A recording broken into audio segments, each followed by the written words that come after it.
नमस्कार, news bioscope देख रहे हैं आप। मैं हूं मनीष कुमार वर्मा। तो न्यूज बाइस्कोप का जो कारवां है इस वक्त पूर्णिया पहुंचा हुआ है। यहां के सांसद पप्पू यादव हैं और एक चीज बता दें, पूर्णिया विधानसभा में हम मौजूद भी हैं और यहां के जो विधायक हैं विजय खेमका जी यहाँ के विधायक हैं और पूर्णिया के जेल चौक पर हम मौजूद हैं और हमारे सामने जो है आज सभी दल के प्रवक्ता जो है वो भी मौजूद है और इनसे हम जानेंगे कि आखिर भाई पूर्णिया के लिए विधायक साहब ने क्या किया है, सांसद साहब ने क्या किया है और पूर्णिया के जो मेन मुद्दा है, जो पूर्णिया का जो एक ऐसा मुद्दा है जो यहाँ पर छाया हुआ है, उस मुद्दे के बारे में भी हम चर्चा करेंगे अपने मेहमानों से। फिलहाल हम जो मेहमान यहाँ मौजूद हैं उनसे आपका तारुफ करा देते हैं। हमारे साथ एजाज अहमद मौजूद है जो कि कांग्रेस के प्रवक्ता है। हमारे साथ आलोक राज जी मौजूद है जो कि आरजेडी प्रवक्ता है। विवेक लाट जी मौजूद है जो कि एलजेपीआर के प्रवक्ता है। दिलीप कुमार दीपक जी मौजूद है जो कि बीजेपी के प्रवक्ता है। राहुल झा जी मौजूद है, जन स्वराज के सचिव है। तो आप सभी मेहमानों का बहुत बहुत स्वागत है न्यूज बाइस्कोप में। आज सबसे पहले हम रुख कर लेते हैं, आलोक राज जी आपका रुख कर लेते हैं यहाँ पर कि यहाँ पर बात की जाए, पप्पू यादव यहाँ के सांसद है, बीजेपी के विधायक है। ऐसे में 2025 यानी इसी साल चुनाव होना है और अभी आपने देखा दिल्ली में क्या कुछ हुआ है।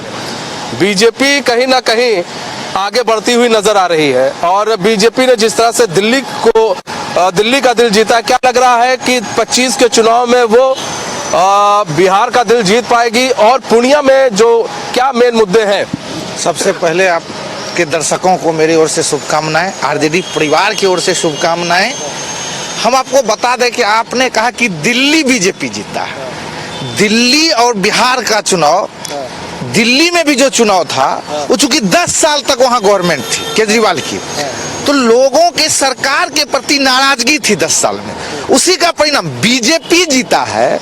ये आप नहीं कह सकते, चूंकि उनको सत्ता परिवर्तन करना था, जिससे थे लोग, उनको लग रहा था कि उसे समय समय पर ये एक प्रकृति का नियम है कि सूरज जब उगता है तो उसे डूबना भी है। तो जनता ने भी अपने जब चुनाव होती है तो 2 साल, 5 साल, 10 साल, 15 साल में सत्ता को परिवर्तन करती है। तो उसी का परिणाम है बीजेपी उभर गई, उसका परिणाम बिहार में होगा, ऐसी कोई बात नहीं है। बिहार में भी लोग इस सरकार से उब चुके हैं। बिहार में लोग जो है घर से निकल नहीं पा रहे हैं। ये है कि पूर्णिया की बरहारा कोठी में परसों की घटना है, एक बच्ची को खुलेआम उठा लिया जाता है जिसकी वीडियो फुटेज। तो बिहार में हो क्या रहा है? अपराधियों का राज है। बिहार की जनता उब चुकी है और बिहार में भी सत्ता परिवर्तन होना तय है और बिहार में बीजेपी और जदयू की विदाई की स्क्रिप्ट जो है वो जनता ने लिख दी है। समस्या क्या है पूर्णिया की? पूर्णिया में समस्या का अंबार है। अब सबसे पहले जब पूर्णिया शहर घुसे होंगे तो पूर्णिया शहर घुसने में ही आपको सबसे बड़ी समस्या है यहाँ जाम की समस्या। आज सभी शहरों का विकास हुआ, आप जाइएगा कई शहरों में फ्लाईओवर बन गया, लेकिन पूर्णिया आज उससे अछूता है। तो पूर्णिया में तो सबसे पहले जाम की समस्या है।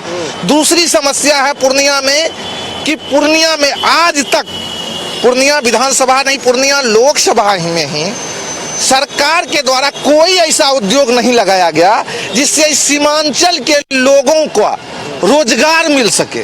रोजगार समस्या है, जाम समस्या है। दूसरी समस्या है शिक्षा, जो किसी भी राज्य के बढ़ने की सबसे पहली कड़ी है। तो पूर्णिया में आप जब आइएगा तो पूर्णिया में 2018 में विश्वविद्यालय खोल दी गई सरकार के द्वारा, लेकिन आज तक शिक्षक नहीं है। बिहार में सीबीएसई सिस्टम से जो डिग्री बांटी जा रही है छात्रों को, वो फर्जी डिग्री बांटी जा रही है। आप सुनकर आश्चर्य होइएगा कि उस सब्जेक्ट के शिक्षक ही नहीं है, उस सब्जेक्ट में सीआई का मार्क्स दे दिया जाता है, जबकि उसका प्रावधान है कि जो शिक्षक पढ़ाए हैं वही शिक्षक मार्क्स दे सकते हैं। तो शिक्षा पद्धति में हम कहाँ हैं? क्योंकि हमारे छात्रों को ना पढ़ाया जा रहा है, बिना पढ़ाए डिग्रियां दी जा रही है। तो शिक्षा पद्धति में हम ही वहीं गए। राज सरकार और राजभवन कि टकराव में बिहार की शिक्षा व्यवस्था को चौपट कर दी गई है। ये पूर्णिया नहीं, पूरे बिहार की शिक्षा व्यवस्था चौपट हो गई है। कहाँ टकराव है महाराज? नहीं, आपको हम बता दें, जो CBCS सिस्टम की बात है बिहार में, 4 ईयर राज्य सरकार कहती है मेरे यहाँ लागू नहीं है, राजभवन चिट्ठी निकाल के हर एक विश्वविद्यालय में लागू करवा दी है, जिसके कारण उसमें नए सब्जेक्ट की पढ़ाई है। ठीक है। यहाँ पर दिलीप जी भी है। आपको बता दें दिलीप जी बहुत वरिष्ठ लीडर है, बीजेपी के बड़े बड़े जो लीडर रहे हैं उनके साथ इन्होंने काम किया है। जब भी वो पूर्णिया है तो ये जरूर रहे उनके साथ। दिलीप जी, यहाँ पर बात की जाए, ये तो गिना दिए समस्या, शिक्षा, रोजगार, यहाँ पर पुल पुलिया ये सब है ही नहीं। मतलब पूर्णिया के विधायक साहब ने कुछ नहीं किया, सांसद महोदय ने कुछ नहीं किया। हो क्या रहा है यहाँ पर? पूर्णिया के विकास के लिए माननीय मुख्यमंत्री बिहार सरकार नीतीश कुमार जी ने बहुत सारा उपलब्धि दिया है, जो यहाँ की जनता अच्छी तरह से जानती है। जैसे यहाँ पर विश्वविद्यालय की कमी थी, विश्वविद्यालय हो गया। मेडिकल कॉलेज की कमी थी, वो हो गया। गांव-गांव में सड़कों का जाल फैलाना था, सड़कों का जाल फैल गया। और पूर्णिया के विधायक ने नहीं किया। ये तो आप देखेंगे, जब पूर्णिया घूमेंगे तब आपको मालूम होगा कि पूर्णिया के विधायक ने भी पूर्णिया के विकास के लिए बहुत सारे काम किए। स्कूल में वृक्षारोपण जो होता है वो सब करवाया। और उसके अलावे जितने भी महापुरुष हैं, सारे महापुरुषों के, जैसे भीमराव अंबेडकर जी हैं या वीर कुंवर सिंह हैं, जितने भी महापुरुष हैं, सारे महापुरुषों के कार्यालय को, उनके छत्र छाया को बैठाने का काम पूर्णिया के विधायक ने किया है। इसलिए ये कहना कि पूर्णिया के विधायक ने कुछ नहीं किया, ये सरासर झूठ है और एक तरह से उनका मान मर्यादा को भंग करने जैसा है।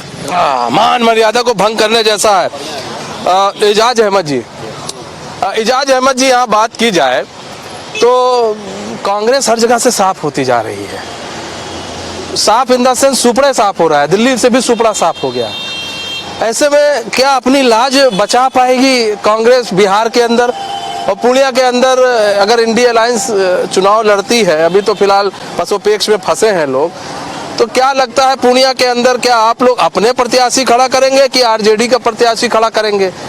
और क्या लाज बचा पाएगी यहाँ पर बिहार के अंदर? देखिए, सबसे बड़ी बात ये है कि आपने कहा कि सुपड़ा साफ हो गया है। कहीं से भी ये नहीं लगता है, क्योंकि लोकसभा का इलेक्शन का आप देख लीजिए कि किसका जो है पल्ला भारी था और हम लोग बहुत पीछे थे। बहुत हम लोग जो है जनता को मैनेजमेंट की तरफ हर जगह जो कोशिश करना था वो हम लोगों ने किया। फंड के कमी के बावजूद भी हम लोगों ने वो सारा काम किया। लोगों को बताया कि सही क्या है, गलत क्या है, कौन संविधान के खिलाफ है और कौन संविधान के साथ है। तो यही तो बता रहे हैं राहुल गांधी, बिल्कुल यही बता रहे हैं राहुल गांधी, जब से आ रही है स्क्रिप्ट लेकर आ रहे हैं। लेकिन अब जनता को चाहिए कि भैया ये बताओ कि आपके पास हमारे क्षेत्र के मुद्दे हैं कि नहीं है, उसका स्क्रिप्ट है कि नहीं है। मैं बताऊंगा। देखिए, हम लोग निश्चित तौर पे हम लोग जो है इंडिया गठबंधन के साथ हैं और जैसे ये पिछले 20 साल 25 साल से बिहार में लड़ा जा रहा है, इस बार भी हम लोग तटस्थता के साथ जो है लड़ने का कोशिश करेंगे। सबसे बड़ी बात क्या है ना कि पूर्णिया की अगर समस्या देखा जाए तो मैं पूर्णिया पे आता हूँ, तो पूर्णिया विधानसभा में आप देखेंगे कि यहाँ का जो AQI लेवल है, आप जैसे ही पूर्णिया इन किए होंगे आपको ना सांस लेने में दिक्कत हो रही होगी। जो छोटे छोटे बच्चे हैं, आज 17 साल का एक लड़का, 20 साल का लड़का हार्ट अटैक करके मर रहा है। हमारे गुलाब बाग के एक प्रतिष्ठित जो हमारे मित्र भी हैं, उनके जो सुपुत्र है उनका डेथ हो गया हार्ट अटैक से। तो ये इसकी निवारणता कौन करेगा? आप जहाँ जाइए, जैसे शहर में आप आइएगा तो आपको जाम ही जाम मिलेगा, धूल धक्कर, और कहीं भी कोई पौधारोपण का कुछ भी यहाँ पे नहीं है। तो आप किस तरह से आप इसको लेके जा रहे हैं? मैं आपको मैं एक डेटा लेके आया हूँ। ये दो दिलीप जी डेटा लेके आए हैं, देख लीजिए। 2015 का घोषणा पत्र है ये, आप देखिए 2015 का। विजय खेमका जी यहाँ के सदर विधायक हैं 2015, और ये 2019 है। मैं आपको सुपुर्द भी कर दूंगा। दोनों में 20-20 वादे किए गए। कि आप बताने की कोशिश करेंगे ये 20 वादा में कितना आपने पूरा किया? इसमें कई वादा किया गया है कि यहाँ से जो है बेंगलोर, मुंबई, सब जगह ट्रेन, सुपर फास्ट ट्रेन चलाएगी। अब ये दिक्कत है कि एक भी ऐसा नहीं हुआ। दिल्ली से जो हुआ है वो एक ही ट्रेन आया, वो भी आज से 10 साल पहले चालू चालू हुआ। तो आप इस तरह से झूठा वादा नहीं कर सकते। आज आप पूर्णिया में देखेंगे, आप कहते हैं कि नशा मुक्ति जो है केंद्र खुल गया है, नशा मुक्ति के लिए हम लोग अभियान चला रहे हैं। तो जब नशा ही नहीं है तो मुक्ति केंद्र किस बात की? अब किस बात की, जब आपका 5-7 साल। ठीक है, ये बड़ा सवाल है और इसको हम पूछना चाह रहे थे। यहाँ पर देखिए जनसुराज के भी है, एक नशा जो है यहाँ का एक सबसे बड़ा मुद्दा बनकर उभरेगा। खासकर स्मैक, दारू तो बंद की गई लेकिन स्मैकिये ज्यादा हो गए यहाँ पर। तो क्या लग रहा है कि यहाँ पर जो नशा का कारोबार है काफी फल फूल रहा है पूर्णिया के अंदर? आधिकारिक जो आंकड़ा है, और जैसा कि बार बार के मीडिया रिपोर्टों में आप देख रहे हैं, बड़ी बड़ी मात्राओं में स्मैक का पकड़ाना, अक्सर नशे के शिकार युवाओं का गिरफ्तार होना, ये आंकड़े तो इस ओर दर्शा ही रहे हैं कि पूर्णिया नशा के गिरफ्त में जा रहा है। लेकिन नशा तो सेकेंडरी मुद्दा है। आपने अभी जिस विकास की अवधारणा की बात कही, तो विकास के अगर बहुत बड़े अवधारणा में हम नहीं जाते हैं, भोजन, वस्त्र, आवास, शिक्षा और चिकित्सा के ही मुद्दे पर जाते हैं, तो आपके सरकार का आंकड़ा कह रहा है कि बिहार से प्रतिवर्ष 500 करोड़ रुपया बाहर चिकित्सा के मद में खर्च होता है। बिहार से प्रतिवर्ष 375 करोड़ रुपये बच्चे अपनी शिक्षा के लिए कोटा या अन्य जगहों पर खर्च करते हैं। बिहार जहां आप खड़े हैं, सीमांचल का ये एरिया, हिंदुस्तान में मक्का उत्पादन में इससे बड़ा कोई और हब नहीं है। गुलाबबाग मंडी में जितना ज़्यादा मक्का बिकता है, हिंदुस्तान की किसी और मंडी में नहीं बिकती है। और मक्के का प्रोडक्ट बनाने का सीमांचल से कम उद्योग और कहीं नहीं है, और कहीं नहीं है। आप अपनी बारी का इंतजार करें, आप अपनी बारी का इंतजार करें। और सीमांचल से कम मक्का उद्योग कहीं नहीं है। तो आप देख क्या रहे हैं कि शिक्षा के मुद्दे पर सरकार फेल, चिकित्सा के मुद्दे पर फेल, रोजगार के मुद्दे पर फेल। न्याय व्यवस्था की स्थिति ये है कि अभी अभी आपने अंबेडकर छात्रावास की घटना मुरलीगंज की सुनी ही होगी, एक छात्रा के साथ क्या हुआ। अब समस्या है कि इसके लिए दोषी कौन है। आजादी के बाद तक सरकार किसकी रही है? या तो कांग्रेस, या तो राजद जदयू अलायंस, या तो बीजेपी जदयू अलायंस। तो इनमें से ये कोई नहीं कह सकता है कि हमें व्यवस्था में परिवर्तन का मौका नहीं मिला। हर किसी को पर्याप्त समय मिला है व्यवस्था परिवर्तन, लेकिन हुआ कोई, किया कोई नहीं। ठीक है, एलजेपीआर के भी अब एकमात्र विकल्प जनसुराज बच जाता है। 18 साल से ऊपर अभी तो हुआ उपचुनाव में कुछ आप लोग खास कर नहीं पाया। उपचुनाव स्थानीय मुद्दे पर होते हैं। उपचुनाव में विधानसभा में तो स्थानीय मुद्दों पर ही होते हैं ना। मेरी पूरी बात सुन ले कि और उपचुनाव में शासन तंत्र, लग रहा है कि जनसुराज नहीं, लग रहा है कि बिना किसी के साथ गठबंधन किए जनसुराज आ भी सकती है। अब उनके विधायक जीत भी, कोई आ सकता है प्रत्याशी जीत के। निश्चित रूप से चुनाव, और ये जो इतने क्षेत्रीय पार्टी जब आप मुद्दों की राजनीति करते हैं, जब आप वास्तविकता की राजनीति करते हैं, तो फिर गठबंधन का अर्थ बच नहीं जाता है, वहाँ अर्थवान होता है मुद्दा। और जब नैरेटिव सेट हो जाएगा तो निश्चित रूप से अकेले हम चुनाव जीतेंगे। जनसुराज ही भाई साहब मुद्दों की राजनीति कर रही है, बाकी आप लोग नहीं कर रहे हैं। इस बार एक विकल्प बच गया जनसुराज का, जनसुराज आएगी। बिल्कुल नहीं। देखिए, बिहार की जनता ने पहले भी और अभी भी, और जो विगत लोकसभा चुनाव भी था उसमें भी ये दिखा दिया है कि बिहार और देश की जनता एनडीए के साथ है। हम लोगों का जो एक नेतृत्व और एक विचार के साथ हम लोग चल रहे हैं। 20 साल पहले, 30 साल पहले जो बिहार की स्थिति थी और आज क्या स्थिति है, चाहे वो पूर्णिया की बात करें या देश की बात करें या हमारे राज्य की, हमारा जो प्रदर्शन रहा है वो बेहतरीन रहा है। राज्य में और पूर्णिया विकास की प्रगति पे चला हुआ है। आप देख रहे हैं, जो हमारे एक सहयोगी प्रवक्ता ने अभी थोड़ी देर पहले बताया कि हमारी पूर्णिया में पहले मेडिकल कॉलेज की डिमांड थी, नहीं था, आज वो बन गया। हमारे यहाँ हम लोग मधेपुरा यूनिवर्सिटी जाते थे, लालू नगरी कहलाता था, मैं भी वहाँ मधेपुरा से यूनिवर्सिटी से पढ़ा था। आज हमारे स्टूडेंट वो 4-4 साल लेट होता था लालू जी के राज में, सिलेबस ग्रेजुएशन करने में आदमी को 8-8 साल लग जाते थे। आज हमारे यहाँ पूर्णिया यूनिवर्सिटी और एकदम टाइम टू टाइम हमारा कोर्स होता है। और हमारे एक बगल में राजद के प्रवक्ता थोड़ी देर पहले बोल रहे थे कि शिक्षा व्यवस्था बिहार में बेकार हो गई है। मैं उनको बताना चाहूँगा, मैं अपनी जनता को बताना चाहूँगा कि हमारे बिहार की शिक्षा व्यवस्था और हमारे स्टूडेंट इतने अच्छे हैं कि हम लगातार इनको आभास ही नहीं है कि हमारे यहाँ जो सब्जेक्ट है उसके शिक्षक ही नहीं है। 75% सीटें रिक्त है और कैसे डिग्री बांट रहे हैं। मैं आपको बता देना, कैसे बांट रहे हैं? जी मैं आपको इनके समर्थक आए हुए हैं, ताली बजा रहे हैं, वो आप नहीं लेके आए समर्थक? उनके समर्थक नहीं है, वो छात्र विंग है उनकी, ठीक है। अब मैं बता वही तो मैं बोल रहा हूँ, छात्र विंग है उनकी। और मैं बता दूं आपको कि बिहार के स्टूडेंट यूपीएससी में पूरे भारत में सबसे ज्यादा कंप्लीट करते हैं, ये हमारे बिहार की व्यवस्था है। हमने हमारे जर्जर स्कूल जो आपके लालू जी के राज में रहते थे, आज वे सारे स्कूल में देखिए कि क्या स्थिति में कितने अच्छे। सुनिए ना, सुनिए ना, सुनिए, अरे सुन तो लीजिए, अरे सुन तो लीजिए, अरे सुन तो लीजिए, अरे से किए हैं और अभी कितने सुन तो लीजिए, इनको अंदाजा। ठीक है, सुन तो लीजिए, आराम से सुन तो लीजिए। हम ये कह रहे हैं कि यहाँ पर बात की जाए यूनिवर्सिटी की, आपने बात की थी यूनिवर्सिटी बन गई, मेडिकल कॉलेज दिलीप जी बता रहे मेडिकल कॉलेज है यहाँ पर, वही कह रहे हैं कि यहाँ पर भाई जो रोडों का जाल बिछ गया है, ये भी बता रहे हैं कि नहीं भाई काम तो हो रहा है। अब मतलब क्या है कि आपको काम देखना है, आपको दिखाई देगा, अगर काम होगा तो काम दिखाई देगा आपको कि नहीं। यहाँ रोड बनी है कि नहीं बनी है, पहले ये बताइए, ठीक रोड है यहाँ की? नहीं, रोड पहले भी थी, रोड आज भी है। हम आपको बताते हैं कि किसी की सरकार हो, रोड का निर्माण, हम पहला बात बोलते हैं आपको कि ये मेडिकल नहीं, नीतीश के सरकार में रोड की काम बहुत हुआ है, इसको मानिए। नहीं, रोड हर एक सरकार में रोड नहीं, रोड जो बनना है ये नहीं, आरजेडी के शासन काल में भी रोड थी।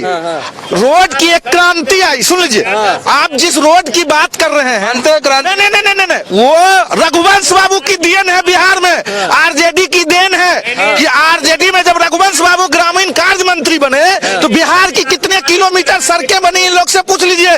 वो रघुवंश बाबू की क्रांति है कि बिहार के हर एक गांव तक, चूंकि एक कोड नेटवर्क सिस्टम था, उन्होंने अपने शासन काल में बिहार में रोड के लिए प्रधानमंत्री लालू जी के राज में ऐसी लालू जी के राज में सड़कें ऐसी होती थी कि सड़क में गड्ढा होता था कि गड्ढे में सड़क होती थी, यही पता नहीं चलता था। और आज हमारी सड़कें आपके सामने में है। हाँ, यहाँ बदलाव तो हुआ है, नहीं, आप इससे इनकार नहीं कर सकते हैं जनाब कि बदलाव नहीं हुआ है, सड़कें नहीं बनी है नीतीश कुमार के राज में, ये आप नहीं कह सकते, क्योंकि हम भी आज से कई साल पहले आए थे तो जो रोड जहाँ नहीं थी आज वहाँ रोड है, गांव में रोड बनी है, तो कहीं ना कहीं नीतीश सरकार ने काम क्या है कि ना बदलाव जो है वो प्रकृति का नियम है। ये चार्ल्स डार्विन जो है ना, ये सैकड़ों साल पहले कह के गए हैं। तो आप जो कह रहे हैं तो जनता का जो टैक्स का पैसा है, तो ये आप जो देख रहे हैं सड़क, आप इसके बारे में बोल रहे हैं या जो भी सड़क का निर्माण बोल रहे हैं वो स्टेट हाईवे के बारे में नहीं बोल रहे हैं। तो टैक्स का पैसा आएगा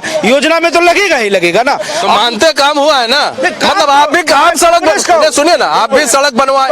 वो एक समय था जब यहाँ पर सड़कें नहीं हुआ करती थी, लोग बहुत परेशान थे। आज सड़कें तो एनएच की बात नहीं कर रहा हूँ ना, सिर्फ एनएच ही नहीं है, कहीं नहीं, सिर्फ सड़क ही मुद्दा है क्या? आप पूर्णिया के मैं पूर्णिया के बारे मुद्दे पे आता हूँ कि नशा के बारे में आपका क्या ओपिनियन है और क्या स्टैंड है? आप देखिए कि स्मैक में एक यहाँ पे जितने भी बच्चे और छात्र लोग हैं उनकी जिंदगी बर्बाद हो रही है, न गश्ती है पुलिस की, न उनको व्यवस्थित ढंग से कुछ किया जा रहा है, न चिन्हित किया जा रहा है, और खुले आम धंधा चल रहा है और हर डोर टू डोर जो है दारू जो है बेचा जा रहा है, लेकिन इस पे कोई नहीं कार्रवाई कर रहा है। आखिर कहाँ तक आप झेलेगा? और ये जो घोषणा पत्र है 2015 और 19 का, यहाँ एक भी काम नहीं हुआ है। तो अब विधायक जी यहाँ पे क्या करने आए हैं और घोषणा पत्र का क्या करेंगे? क्या इसी को प्रिंट आउट करके 2025 में भी डाल देंगे? एक सीनियर लीडर, एक मिनट भाई साहब, भाई हो गया, आंख में धूल झोंकने का सरकार काम कर रही है, ये हम लोग बीच वरिष्ठ लीडर, उनका सम्मान कीजिए आप लोग। यहाँ बात करें दिलीप जी कि कह रहे हैं ये लोग कि भाई ये दिखाइएगा जरा, आप देखिए ये घोषणा पत्र लेकर घूम रहे हैं, ये 19 का घोषणा पत्र है और ये 15 का घोषणा पत्र है, तमाम तरह के 20 वादे किए थे, कई ये वादे पूरे नहीं हुए हैं और दिखा रहे हैं सबको, देखिए घोषणा पत्र। तो घोषणा पत्र अगर बनाया गया तो वादे तो करने चाहिए, जो किए उसको पूरे करने चाहिए। बिल्कुल, हमारे विधायक ने वादों को पूरा किया है और जो घोषणा पत्र उन्होंने किया है उस घोषणा पत्र में ये बता दें कौन कौन सा घोषणा पूरा नहीं हुआ, तब हम मान लेंगे। 20 में 19 जो है नहीं पूरे हुए हैं। कह रहे 20 में 19 नहीं पूरे हुए हैं। पूरा हुआ है, वो भी केंद्र सरकार अब ये तो हो गई गलछेथरी की बात। हैं? सामने में है ना। अब मैं पढ़ के सुना देता हूँ आपको। देखिए विद्यालय का बाग में पार्क बनने आप कौन है? आम आदमी पार्टी से। आम आदमी पार्टी से। क्या नाम है आपका? विकास झा जी हैं। ये किससे जानते हैं? कांग्रेस से है। कांग्रेस से है। दिल्ली में साथ नहीं दिए, यहाँ बड़ा साथ दे रहा भाई साहब। दिल्ली में साथ नहीं दे रहा हूँ मैं। दिल्ली में साथ नहीं दिए और इससे यहाँ पर वो कर दिया। हर आपके पास पूर्णिया में मैं रहता हूँ, इसलिए मुझे लगता है कि विधायक जी को विधायक दिल्ली में काम नहीं किया है, इसलिए बोलना। खेल बिगाड़ दिया आपका। कांग्रेस बिगाड़ दिया, कांग्रेस खेल बिगाड़ दिया। देखिए सुपड़ा साफ हो गया। दिल्ली की हार से हम लोग दिल्ली की हार से हम लोग डरते नहीं है। पुनः हम लोग पूरे देश में अपने आप को स्टैंड करेंगे, समझ गए? उसके लिए पूर्णिया में कैसे करेंगे? आम आदमी पार्टी तो कहीं है ही नहीं। बिहार में कैसे करेंगे? कैसे नहीं बिहार में है? कहाँ है? एक आप सारे जिलों में हमारा संगठन है, सारे ब्लॉक में संगठन है। आप जहां भी देखना चाहें मैं संगठन दिखा सकता हूँ। संगठन तो बहुत जगह है, लेकिन है कहाँ? यहाँ जमीन कहाँ है? वही तो मैं बोल रहा हूँ। जन स्वराज तो अपनी जमीन बना रही है, लेकिन आप कहाँ जमीन बना? आपको दिखाई नहीं। आपको जानकारी नहीं है। जन स्वराज के आदमी यहाँ पर खड़े हैं, उनसे पूछिए हमारे लोग उनके साथ खड़े हुए हैं कि नहीं हुए हैं। अब हम तो नहीं देखे भाई साहब। आम आदमी पार्टी हमारी पार्टी ठीक है, आते हैं। जन स्वराज भी आ जाए। आप वहाँ भाग गए, किसके बीच में भाग गए? आप इधर आइए ना। हाँ, मेरे भागने की हाँ, ये बताइए। बहस के मुद्दे बदल रहे हैं। ये बताइए, आम आदमी पार्टी आपके साथ खड़ी है क्या? किस मुद्दे पर? ये तो वो कह ही रहे हैं भाई साहब। हर वो व्यक्ति जो मेरे व्यक्ति नहीं, आम आदमी पार्टी। व्यक्ति छोड़िए, हर वो व्यक्ति, हर वो समाज, हर वो पार्टी जो मेरे मुद्दों के साथ खड़ी है। आम आदमी पार्टी आपके साथ खड़ी है क्या? इस हर वो व्यक्ति जो मेरे भाई आप बता नहीं रहे आम आदमी पार्टी है कि नहीं है? मैं क्या रहा हूँ कि हमारी जो पार्टी है, आपने देखा होगा कि पहली बार एक ऐसी। अच्छा ये बताइए, यहाँ पर हम बात करें पूर्णिया की। पूर्णिया में जन स्वराज का जमीन ज्यादा अच्छी है, जन स्वराज ने ज्यादा अच्छा काम किया है कि आम आदमी पार्टी ने? सीधा सा सवाल है, घुमा फिरा के। निश्चित रूप से जन स्वराज ने ज्यादा अच्छा काम किया। ज्यादा अच्छा काम निश्चित। अब बताइए सर। एकदम जन स्वराज ने अच्छा काम किया है। आपको क्या लगता है, जन स्वराज जो है अभी नई पार्टी बनी है, उसने अपनी जमीन बना ली है 25 लाख, लेकिन आपके नेता कहते हैं, आपके नेता जो कहते हैं बिहार की अव्यवस्था ने जमीन पहले से ही तैयार कर दी थी। एक नई पार्टी की आवश्यकता हुई, जमीन बनाने की आवश्यकता नहीं है। यहाँ की दुर्व्यवस्था, यहाँ की कुव्यवस्था ने जमीन पहले ही तैयार कर दिया था। ये जमीन पहले ही तैयार कर दिया था। हाँ सर, अभी आप विकास की बात कर रहे थे। हाँ, विकास। आदि मानव काल में लोग कैसे रहते थे, उसके बाद परिवर्तन हुआ और आज आप सूट बूट जूता मोजा पहन के खड़ा है, लेकिन एक रिक्शा पुलर बिना वस्त्र के फटे कपड़े पहनकर तैयार है। तो आप उस आदि मानव काल से विकास की तुलना कर देंगे कि आदि मानव काल में लोग नंगे रहा करते थे, आज वो रिक्शा पर फटे घूम रहे हैं। तो उसको तो आप जैसे सूट बूट पहनकर लोग हैं, तो उससे बिहार की सड़कें की। अच्छा एक मिनट, विकास नहीं, आप विकास देखिए, आपको ही मालूम है, लीडर है आप, जो है विकास का जो रास्ता है वो रास्ते ही से होकर जाता है, सड़कों से। एक मिनट सुनिए ना, और सुनिए ना, आपने आ रहे भाई साहब, सुनिए ना, आप ऐसी पूरी पटना जाइए, सवाल सुनेंगे कि आप भी क्या नाम है पंडित है कि आपको मालूम चल जाता, क्या सवाल पूछेंगे? सवाल यही है भाई साहब कि आप कह रहे हैं कि सूट बूट से, तो मतलब मानते हैं ना कि चीजें बढ़ती है, लोग विकास करते हैं तभी सूट बूट तक आते हैं। हाँ। तो नीतीश कुमार ने कुछ किया है? हम फिर बोले, जिस तरह का विकास का पैमाना होना चाहिए, उस पैमाने पे विकास नहीं हुआ बिहार का। आज आप जानिएगा कि जब हम 17 महीना की सरकार में आए, तो इन्होंने बिहार में जो सरकारी नौकरी का पिटारा खुला आदरणीय तेजस्वी यादव के सरकार में आने के बाद, तो आज लोगों को लगा कि सरकारी नौकरी भी मिलेगी। और वही सरकार में जो बीजेपी और जदयू के लोग थे, वो बोला करते थे, जब तेजस्वी यादव जी बोलते थे कि बिहार में 10 लाख सरकारी नौकरी बांटेंगे, तो कहा करते थे कि लालू यादव के बाप के घर से लेकर पैसा दोगे क्या? यहाँ पर देखिए कुछ लोग हैं, ये मेरे ख्याल से किसी पार्टी से नहीं है। क्या नाम है सर आपका? मेरा नाम संजय कुमार है। आप किसी पार्टी से नहीं है? किसी पार्टी से नहीं है, लेकिन कहीं न कहीं को तो रहना तो पड़ेगा ही। पड़ेगा, मतलब वो ठीक है, आप कहीं भी जाइए। आपको क्या लगता है कि आप ये जान गए आप भाजपाई हैं, अच्छा ये हम जानना चाहेंगे आपको किसी से सवाल, ये किससे आप सवाल लेना चाहेंगे? यहाँ पे भाजपा और ये सभी लोग हैं, क्या लगता है पूर्णिया में क्या नहीं है, होना चाहिए? यहाँ पर सभी लोग खड़े हैं, क्या लगता है? सभी अपने अपने हम दम भर रहे हैं। मेरे ख्याल से पूर्णिया में अभी जो है जो सबसे जरूरत है ट्रैफिक जाम से लाइन बजा रहा है, एक ओवर ब्रिज मांग करता है, और उसके बाद आपका बस स्टैंड है, एक मधुबनी है, तो ये 3 जगह कम से कम होना ही चाहिए ट्रैफिक जाम के लिए। ये हम मांग कर रहे हैं के लिए होना चाहिए। और भी कुछ लोग, कोई भी नेता यहाँ पर हैं, कोई ध्यान नहीं दिया जा रहा है। इसका सवाल लेंगे, और भी कुछ लोग हैं। भाई साहब इधर आइए, आप भी किसी पार्टी वार्टी से तो नहीं है? नहीं। हम पब्लिक हैं। ये बात हुई, ये बताइए, ये सब लोग अपने अपने दावे कर रहे हैं। जन स्वराज कह रही है कि भाई हम आएंगे, आम आदमी पार्टी का जो अभी अस्तित्व नहीं है वो कह रही है नहीं हम आएंगे, सब लोग लड़ाई लड़ रहे हैं यहाँ पर। क्या लग रहा है आप लोग के लिए, कौन लड़ रहा है, क्या लग रहा है आपको? इनमें से कौन लड़ रहा है आपकी लड़ाई? हमको लगता है कि अभी तक तो कोई नहीं लड़ रहा है, कोई नहीं। जो भी जनता सबको सब पे विश्वास करके वोट दे के जिताती है, लेकिन सारा जीतने के बाद अपने अपने घर में अपना अपना सो जाती है, करने लगती है। अगर जो लीडर बनने के बाद अगर काम करे तो वो दिखेगा, वो दिखता नहीं है। काम सिर्फ काम कहने के लिए होता है। जहाँ अगर कोई आ रही है, कोई नेता सब बड़े बड़े आते हैं तो यहाँ काम दिखने लगता है, उसके बाद काम बंद हो जाती है, काम नहीं होता है। काम नहीं होता है। रुको एक मिनट रुको ना, एक मिनट रुको। कहाँ के भैया, एक मिनट हटो ना। क्या नाम चाची? सुनिसा मौसम। सुनिसा, क्या करेलू? क्या करे लो, भूख मांग को खाते हैं। न नरेंद्र मोदी को न राशन कार्ड है, न गैस सिलेंडर, न कुछ लिए हैं, घर से भगा दिए हैं, कुछ नहीं मिल रहा है, कुछ ना।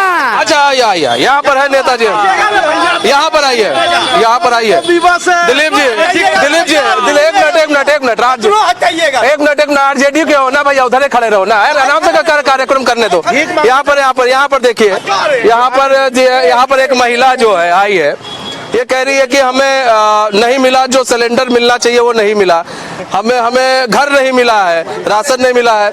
और कुछ लोग हैं, क्या नाम है, वो कह रहे हैं, वो भाई साहब कह रहे हैं कि सभी लोग आते हैं, वादे करते हैं, सो जाते हैं। वो कह रहे हैं ट्रैफिक की बहुत व्यवस्था है, अव्यवस्था, यहाँ पर ट्रैफिक सही नहीं है। ट्रैफिक की व्यवस्था में बहुत सुधार किया गया है, और यहाँ की जनता जानती है कि जिस तरह से जाम हुआ करता था वैसा जाम आजकल नहीं है। सड़कों का चौड़ीकरण के नाम पर भी उसको विस्तार किया गया है, और वहाँ से जाम की समस्या को हटाने का भरपूर प्रयास किया गया है। कुछ लोग अभी यहाँ पर शराब के मुद्दा को बहुत जोर शोर से उठा रहे थे। उसके बाद जो है शराब पूरे बिहार में बंदी करने का काम नीतीश जी ने किया। मैं आपको दो दिन आपको कितना 2 दिन पहले की बात मैं बताता हूँ। कितना चाहिए आपको? 2 दिन पहले की बात बताता हूँ। पुलिस परिवार परामर्श केंद्र में एक शराबी पति आया था, और उसके साथ उसकी पत्नी आई थी, बहुत दुबला पतला दिख रही थी। मैंने उससे पूछा कि भाई तुम तो हल्दी हो, तुम्हारा पत्नी ऐसा क्यों है? पत्नी तुरंत कही कि ये शराब पीता है, हमको मारता है। लेकिन जब उसको समझाया गया तो उसने कहा कि मैं कसम खाता हूँ आज के बाद शराब नहीं पीऊंगा, और अपनी पत्नी को आधा किलो दूध निश्चित रूप से पिलाऊंगा।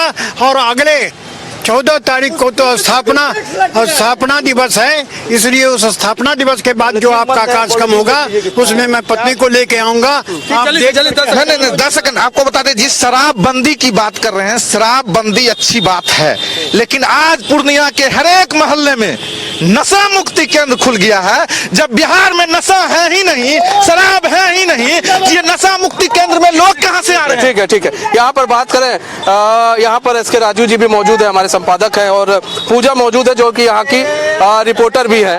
पहले एसके राजू जी आप ही से बात करते हैं। यहाँ पर देखिए दो तीन चीजों का काफी, यहाँ पर एक बात हो रही है कि भाई बात की जाए कि नशा मुक्ति केंद्र क्यों खुला, नशा यहाँ पर एक सबसे बड़ा मुद्दा है। दूसरी चीज यहाँ पर कह रहे हैं कि भाई शिक्षा स्वास्थ्य को लेकर बातें कर रहे हैं, रोड सड़कों की बात कर रहे हैं। आप भी पूर्णिया में काम कर चुके हैं काफी लंबे अरसे तक, आपको क्या लगता है यहाँ का जो मेन मुद्दा है क्या रहने वाला है, और क्या यहाँ पर विकास वास्तव में नहीं है? देखिए मनीष जी, जब मैं पूर्णिया में था यहाँ पर, तो उस समय के पूर्णिया और आज के पूर्णिया में बहुत बदलाव दिख रहा है। ठीक है, आप जो ये फराटे मारती गाड़ियों को देख रहे हैं, यह बताने के लिए यह काफ़ी है कि निश्चित तौर पर पूर्णिया भी विकास के मामले में रफ्तार पकड़ चुका है। देखिए, शराब की जो समस्या है वो पूरे बिहार की है कि नीतीश कुमार और तेजस्वी यादव जब थे साथ सत्ता में तो उन दोनों लोगों ने मिल करके, और कांग्रेस भी साथ थी, तो उन लोगों ने शराबबंदी बिहार में लागू किया था। ये सवाल आरजेडी से पूछना चाहिए कि उस समय जब आप शराबबंदी किए थे तो उस समय आपने ऐसी पॉलिसी क्यों नहीं लागू की शराबबंदी के साथ साथ कि जिसमें डर होना चाहिए लोगों को, क्योंकि रामायण में तुलसीदास लिखते हैं कि भाई बिन होए न प्रीति। तो सिर्फ शराब बंद कर देने से या कोई भी कानून जो है उसका एग्जीक्यूशन तब तक नहीं होगा जब तक कानून का भय नहीं होगा लोगों के मन में। और मुझे लगता है कि ये पूर्णिया नहीं बल्कि पूरे बिहार की यही स्थिति है कि शराबबंदी होने के बावजूद लोग जो हैं वो शराब पी रहे हैं। लेकिन हाँ, एक चीज़ जरूर है कि आप जब पहले आते, चूँकि आप यूपी से बिलोंग करते हैं, तो पहले दिन में भी अभी आपको शराब पी करके लोग टल्ली नजर आते, घूमते फिरते, यहाँ भी आकर आपसे टकरा जाते हैं। उनको कम से कम वो अब नहीं दिख रहा है। लेकिन जब तक कोई एक कठोर कानून इसको लेकर के नहीं लाया जाएगा तब तक बिहार में जो शराबबंदी है वो अभियान सरकार का सफल नहीं हो पाएगा। और देखिए, दूसरी जो महत्वपूर्ण बात है कि मैं भी सुन रहा था आरजेडी वाले भाई साहब का, देखिए शराब को तब आप बंद कर सकते हैं जब इसके लिए एक सोशल अवेयरनेस प्रोग्राम चलाया जाएगा सरकार की तरफ से। जब तक आम नागरिक अवेयर नहीं होंगी कि भाई शराब के दुष्परिणाम क्या हो सकते हैं, तब तक शराब बंद या कोई भी कानून, तब तक वो उसका एग्जीक्यूशन नहीं हो सकता है। बिहार में देखिए अभी कि पिछले दिनों कुछ दिनों तक लॉ एंड ऑर्डर की स्थिति बहुत खराब थी, हालांकि अभी बहुत अच्छी नहीं है, लेकिन 4 महीने के भीतर डीजीपी को बदल दिया गया और अभी विनय कुमार जी को लाया गया है। और देखिए कि मात्र अभी 1.5 महीने हुए हैं नए डीजीपी को आए हुए, बिहार में 7 काउंटर हो चुका है, यहाँ भी काउंटर हुआ है। तो देखिए, जब काउंटर होना शुरू होगा तो अपराधियों के मन में एक खौफ जगेगा और उसके बाद फिर जो है वो क्राइम धीरे धीरे कंट्रोल होगा। तो नीतीश जी की तरह का जो शराबबंदी अभियान है वो निश्चित तौर पर अच्छा अभियान है, लेकिन उसका एग्जीक्यूशन जिस पैमाने पर होना चाहिए था वो नहीं हुआ है और उस पर निश्चित तौर पर सरकार को चिंतन मनन करने की आवश्यकता है। चिंतन मनन करने की आवश्यकता। पूजा यहीं पर हो, यहीं की है, आप रिपोर्टिंग करती हैं, पूरा एरिया देखती हैं आप पूर्णिया का, क्या लग रहा है मेन मुद्दे इस बार क्या होने वाले विधानसभा चुनाव में, और क्या वास्तव में यहाँ पर जो मूल समस्या क्या है पूर्णिया विधानसभा? बिल्कुल, मेन मुद्दा तो अभी अगर विकास की बात की जाए तो पहले की अपेक्षा विकास जरूर हुई है, लेकिन रोजगार कहीं ना कहीं, रोजगार, स्वास्थ्य, ये मेन मुद्दा आने वाले चुनाव में होने वाला है। लेकिन सबसे बड़ा मुद्दा जो यहाँ पे है, यह जो नशा, जो शराबबंदी है, यह होने वाला है। क्योंकि शराबबंदी, आप शराबबंदी तो कर दिए, ठीक है, लेकिन शराबबंदी चलिए ठीक है, आप खुलेआम लोग शराब नहीं पी रहे हैं, लेकिन क्या है, जो जहरीली शराब आना शुरू हो गया, ठीक है। शराबबंदी के बाद जो है स्मैक, सबसे बड़ा युवाओं में स्मैक बढ़ गया है सबसे ज्यादा। अभी अगर प्रशासन का डेली का रूटीन देखा जाए तो डेली स्मैक तस्कर पकड़ा रहे हैं, तो ये सबसे बड़ी बात हो गई है। जो स्मैक युवा वर्ग इतने ज्यादा, और स्मैक का जो नशा है कहीं ना कहीं शराब के नशा से बहुत ज्यादा है। चलो शराबबंदी हुआ, अगर शराबबंदी के बाद अगर नशा रुक जाता, लेकिन शराबबंदी के बाद भी जब आपने यह बताया, जो जिस थाने के अंदर शराब पकड़ी जाएगी उस थानेदार पे कार्रवाई होगी, आपने सुना होगा, लेकिन इस तरह का कुछ नहीं हुआ। अभी लगभग शराबबंदी के बाद भी खुलेआम शराब जो है धड़ल्ले से आ रहा है। लेकिन हाँ, दूसरी बात ये है, युवा वर्ग कहाँ जा रहा है? युवा वर्ग, आज आप कहिए युवा वर्ग में अच्छे जो वर्ग है वो अपना नौकरी, रोजगार, सारा चीज छोड़ के, ठीक है, उसको 200 रुपया एक समय का हम लोग उस पर किए हुए स्मैक पीने में लगता है, युवा वर्ग स्मैक पी रहा है। तो कहीं ना कहीं ये जरूरी था, आप शराबबंदी कर लिए, लेकिन कोई भी बड़ा मुद्दा उठाया और बहुत बड़ी बात आपने कही है।